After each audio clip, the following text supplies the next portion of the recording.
बेटा पूरे साल ही सोचता रहा, क्योंकि रिसर्च चल रही थी कोरोना पीरियड के अंदर। बहुत कुछ नया निकल के आया लाल किताब में से ही। तो उसमें करते करते कुछ एक चैप्टर हाथ में लगे, तो वहाँ से समझ आया कि लक्ष्मी जी आती कैसे है। जी। ठीक है, क्योंकि ज्योतिष में ग्रहों का अपना महत्व है। घर के अंदर वास्तु का, फैक्ट्री के अंदर, संस्थान के अंदर वास्तु का अपना ही एक महत्व है। लेकिन हर वास्तु अच्छा हो ये तो संभव नहीं है। जी। ठीक है, फिर उसके अंदर एक चीज और पता चली कि घर फिक्स होते हैं जन्म कुंडली के, और राशियां चलायमान होती हैं। तो राशियां चल चल करके वास्तु को बदलती हैं, और जब ये चलती हैं किसी ऐसे ग्रह की राशि जो कि जन्म कुंडली में बेकार बैठा हो, खराब बैठा हुआ हो, वो जिस घर के अंदर उसकी राशि आती है वहां पर बहुत धमाल मचाती है, क्योंकि वो उसकी वस्तुओं को वहां रखवा देती है। जैसे बहुत से घर आप लोगों ने देखे होंगे, उसके प्रॉपर नॉर्थ ईस्ट के अंदर ही टॉयलेट, बाथरूम वगैरह होता है। हाँ जी। स्टोर होता है, कई लोगों के कपड़े धोने की जगह होती है, बर्तन धोने की जगह होती है। तो या वैसे ही कबाड़ रखा हुआ होता है, या रोज आदमी झाड़ू पोछा करके मिट्टी या कचरा वहीं रख देता है। ये सारी चीज़ें होती हैं। और ऐसे ही नॉर्थ वेस्ट। तो लक्ष्मी जी को बुलाने के लिए क्या पूजा पाठ जरूरी है? क्या मंत्र उच्चारण जरूरी है? क्या जो विधियां हम करते हैं वो जरूरी है? कमल का फूल जरूरी है? क्या है? क्योंकि सारे तो कंफ्यूजन में है, और जो कुछ बताए आदमी मानने के लिए मजबूर है, क्योंकि उसकी अपनी नॉलेज उस मामले में नहीं है। तो ये हो जाता है जी। फिर उसके बाद में अगर कोई आपके पास आया, उन्होंने ग्रंथों के कुछ श्लोक निकाल के आपको पढ़ाए, जो कि उन्हें सही मायने में खुद समझ करके आपको बताना चाहिए। अब वो पढ़ के समझे कि नहीं समझे, पर जो आपको बता के गए वो आप जरूर समझ जाते हो। तो इन सब के बीच में ना कहीं एक महीन सी लाइन है जो संपूर्णता को रोकती है। तो हमें मंत्र पढ़ने वाले, श्लोक बोलने वाले आचार्यों की जरूरत नहीं बेटा। हमें उन विद्वानों की जरूरत है जिन्होंने उसको गहराई से जाना है, समझा है, जिया है और किया है। हमें उन विद्वानों की जरूरत है। और वो विद्वान भी अगर हैं कहीं, तो जरूरी नहीं है कि वो आपके टच में हो। समझ गए? तो ऐसी अवस्था के अंदर ज्यादातर दुनिया के अंदर एक अधूरापन बना हुआ है, जो ज्ञान के मामले में, आपको खुशहाल करने के मामले में कहीं ना कहीं कमी रखे हुए हैं। तो इस सारी चीज की मैं प्रैक्टिस बड़ी देर से कर रहा था। मैं सोच के बैठा हुआ था कि मैं ये धनतेरस से पहले पहले ये एपिसोड जरूर बनाऊंगा। और आज की दुनिया में, दुनिया का सबसे बड़ा, हमारे खासतौर पे हिंदुस्तान में सबसे बड़ा दुख एक है कर्ज। वैसे तो वर्ल्ड का है ये। जी। वर्ल्ड में हर किसी को बैंक से पैसे लेने की आदत पड़ चुकी है। हमारे इंडिया में जिनको बैंक से नहीं मिलते वो पड़ोसी और रिश्तेदारों से लेते हैं, यार दोस्तों से लेते हैं। ठीक है, तो ये कर्ज बहुत बड़ी समस्या बन गया है। लेकिन कर्ज होता क्यों है? कर्ज तब होता है जब आपके ग्रह आपको सपोर्ट ना कर रहे हो, जब आपके ग्रह आपको वो अकल ना दे रहे हो जिससे कि आप अपना काम धंधा करके एक समृद्धि कमा सकें। तो कर्ज तो तभी बनना है। तो अल्टीमेटली अगर इसकी हम जड़ देखें, तो सबसे पहले जड़ इस चीज पे आके रुकती है कि क्या आपकी अकल वहां तक सोच के इस कर्ज को पाट सकती है। तो यानी कि पहला काम तो हमें अपनी अकल पे करना है, और अकल ग्रहों के नसीब से बनती है। जी। ठीक है। दूसरा, अकल के हिसाब से ही वर्किंग होती है, और वर्किंग ही रिजल्ट निकालती है। तो ये एक सिंपल सा फ्लो है हर इंसान के जीवन में। लेकिन चोट कब खाते हैं? चोट तब खाते हैं जब जन्म कुंडली के दूसरे और चौथे घर के अंदर बेटा कोई खराब ग्रह बैठे हुए हों, तो इंसान को चोट पड़ जाती है।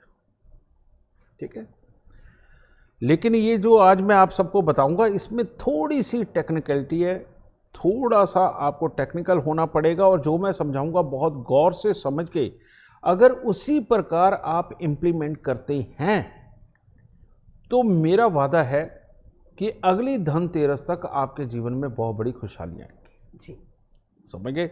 इतना मैं आप सबसे वादा करता हूं। दूसरे और चौथे घर के अंदर अगर बुरे ग्रह बैठे हुए हों तो बेटा आदमी की बुद्धि काम नहीं करती, काम खराब होते, पैसा नहीं आता। अब अगर हम वैदिक ज्योतिष में जाए तो गुरु जो है वो तो सब जानते हैं, जो बड़े बड़े गुरु हैं, लेकिन नए पढ़े हुए बच्चे बहुत हैं। उनको एक ही बात पता है कि छठा घर कर्जे का घर है।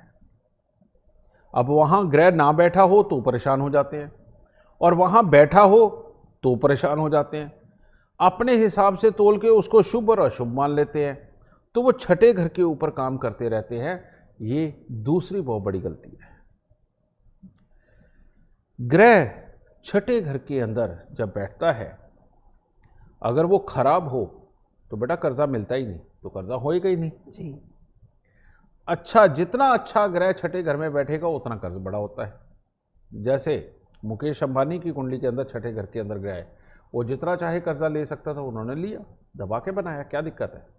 अगर बिल गेट की कुंडली के अंदर छठे घर में कुछ नहीं और खराब ग्रह नहीं बैठा कोई भी, या अच्छा ग्रह नहीं बैठा कोई भी, तो बेटा उसके ऊपर कर्जा भी नहीं। ठीक है, तो इस तरह से सोचना पड़ता है। लेकिन चलो मान लीजिए कर्जा हो गया किसी भी वजह से, दूसरे चौथे या छठे घर की वजह से हो गया, क्योंकि कर्जा तो दूसरा चौथा और छठा घर ही देगा।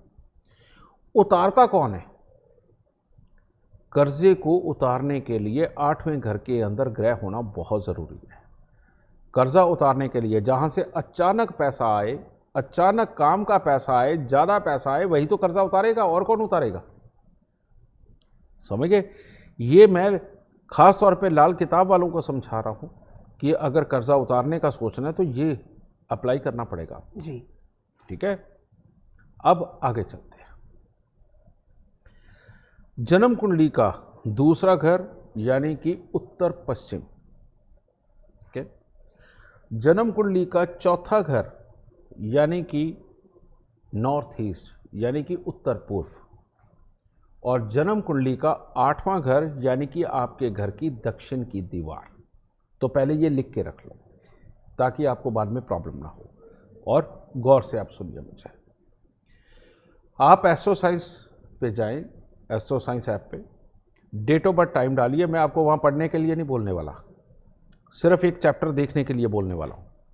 Date of birth time birth place डालिए, जो घर का बड़ा हो, जो कमाने वाला हो, उसकी डालिए, ठीक है। वहाँ महादशा वाला चैप्टर, जहाँ महादशा और जेमस्टोन लिखा हुआ है, आप उसे ओपन कर लीजिए, फ्री वाला, कोई पे नहीं करने को कह रहा, ओपन करिए। वहाँ जब उसे थोड़ा सा, जहाँ जन्म कुंडली बनी आती है, आप उसके नीचे देखिए एक चैप्टर लिखा होगा कौन सा ग्रह शुभ है और कौन सा ग्रह अशुभ है। तो सूर्य, चंद्र, मंगल, बुध, बृहस्पति, शनि, राहु, केतु के नीचे लिखा होगा सामने कि ये शुभ है या अशुभ है जी, ठीक है।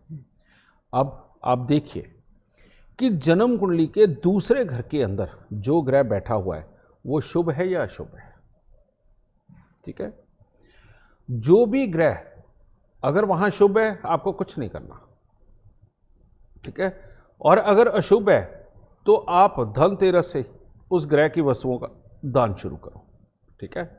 आप हमारे कॉल सेंटर में कॉल करके पूछ सकते हो कि ये ग्रह मेरा दूसरे घर में बैठा हुआ और ये अशुभ है, मैं कौन सी चीज का दान करूं, हमारे आचार्य आपको बता देंगे, ठीक है, क्योंकि इतनी मदद तो बनती है।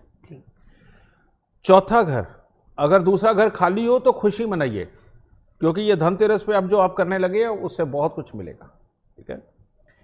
दूसरा, चौथे घर में, चौथा घर अगर खाली है तो बहुत शुभ, लेकिन अगर उसमें ग्रह बैठे तो उसको जांचिए कि कौन सा ग्रह शुभ है और कौन सा अशुभ है। अगर चौथे घर के अंदर शुभ ग्रह बैठा हुआ है तो बहुत अच्छा, और अगर अशुभ बैठा है तो धनतेरस से उसका दान करना शुरू करना है, उसकी वस्तुओं का। फोन करके आप पूछ सकते हैं उस ग्रह से संबंधित कौन सी वस्तुएं जो आप दान कर सकते हैं, ठीक है। ये दो चीज। अब यहां से शुरू करना है हमने कि अगर दूसरा घर खाली है तो जो भी आपकी जन्म कुंडली के अंदर ग्रह शुभ निकल के आ रहा है, जो ग्रह शुभ निकल के आ रहा है, आप उसकी वस्तुएं हमारे यहां कॉल सेंटर से पता करिए, वो लेकर के आप उनकी एक पोटली बनाइए, ठीक है, या अगर उसमें कोई धातु निकलती है तो वो धातु के बर्तन में उस चीज़ को भर के आप घर के उत्तर पश्चिम के अंदर उसे रख छोड़ दें। कितना आसान है, बहुत जी। चौथा घर अगर खाली है तो आपको क्या करना है, जन्म कुंडली के अंदर जांच करनी है कि आपके कौन कौन से ग्रह शुभ हैं। कम से कम आपको 4 शुभ ग्रहों की चीजें लेनी है, जिसमें कि चंद्रमा अगर आपका अशुभ भी है तो तब भी उसकी वस्तु तो जरूर लेनी है, ठीक है।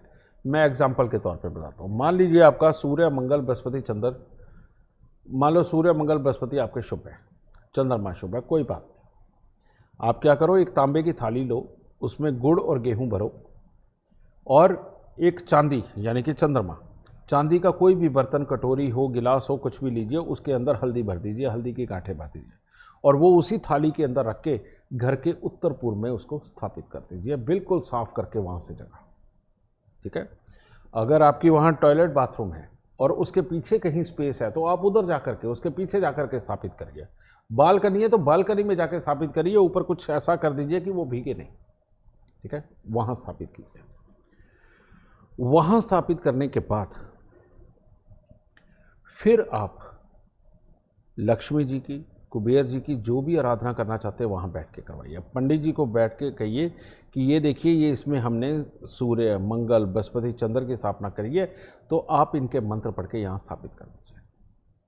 किसी भी पंडित जी को बुला लीजिए, मंदिर के पंडित जी, उनको ये ज्ञान तो होता ही है जी। खास तौर पे घर के उत्तर पश्चिम के अंदर अगर कोई खराब ग्रह बैठा, उसकी वस्तुओं का दान करना बहुत ज़रूरी है।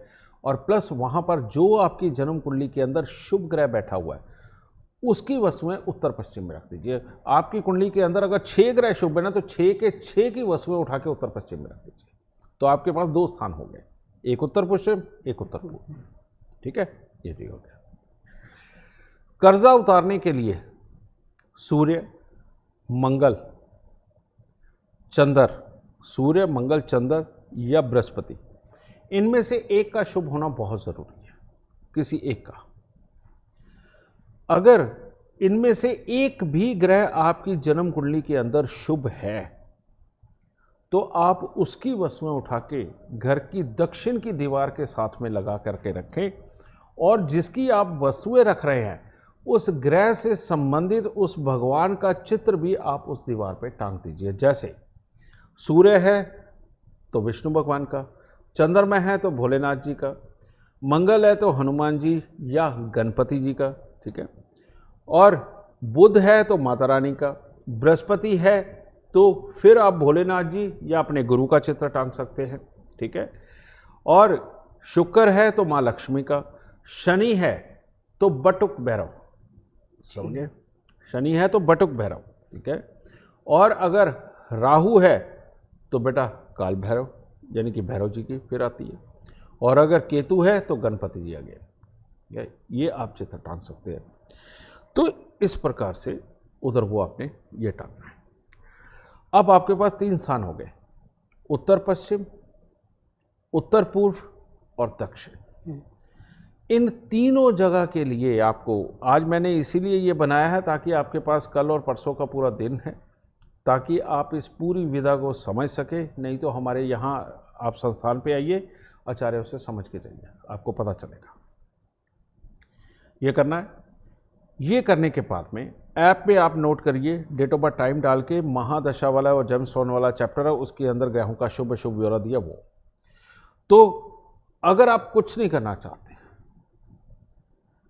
कि इन पचड़ों में नहीं पढ़ना, लेकिन ये टेक्निकल बात है, अगर ये आपने सही तरीके से किया, असर बहुत चुटकियों में आएगा और बहुत जल्दी आएगा।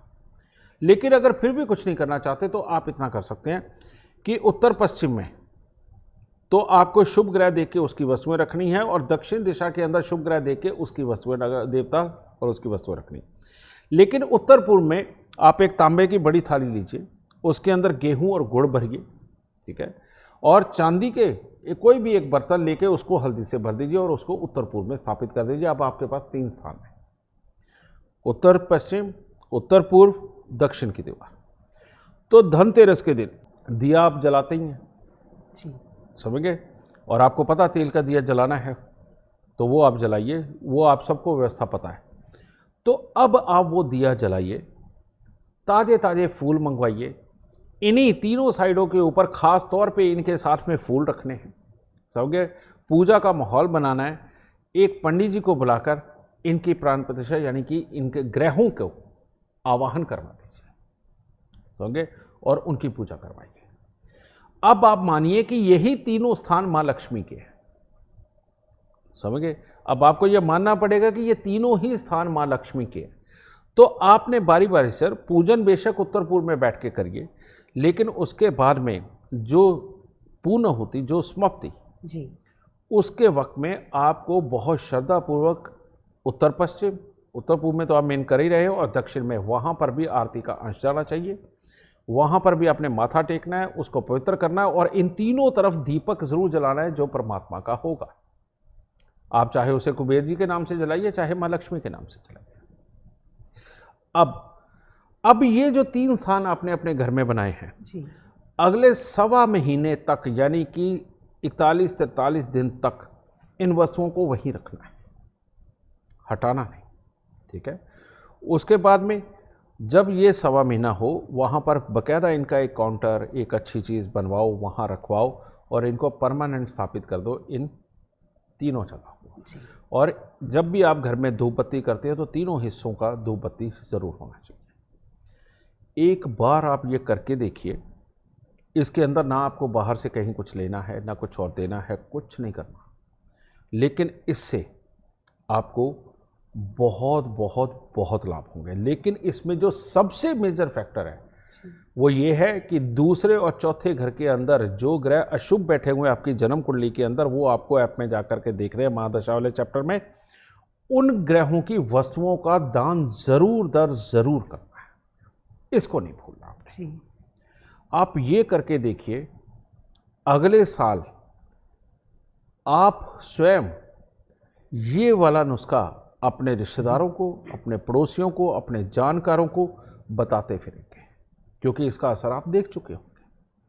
आप जो हमारे यहाँ से यंत्र भी लेके जा रहे हो, जो लोग यहाँ से यंत्र मंगवा रहे हैं, बहुत सारी दुनिया लेकर के गई है और लेके जा रही है, वो जो यंत्र है आप उसे घर के उत्तर पश्चिम में स्थापित करें, घर के उत्तर पश्चिम में ये स्थापित करें साथ में, और देखिए इन यंत्रों का रिजल्ट, देखिए इन ग्रहों के द्वारा स्थापित की हुई चीज़ों का रिजल्ट, आपको बहुत बहुत बहुत फायदा होगा जी। और इस तरह से माँ लक्ष्मी का आगमन होगा। ये धनतेरस को शुरू करिए, धनतेरस को खास इसकी पूजा होगी, फिर छोटी दीपावली पे पूजा होती है, और फिर बड़ी दीपावली पे जिस तरह से आपके घर के अंदर पूजा होती आई है वैसी ही पूजा करिए, लेकिन इन तीनों स्थानों में जी, ठीक है।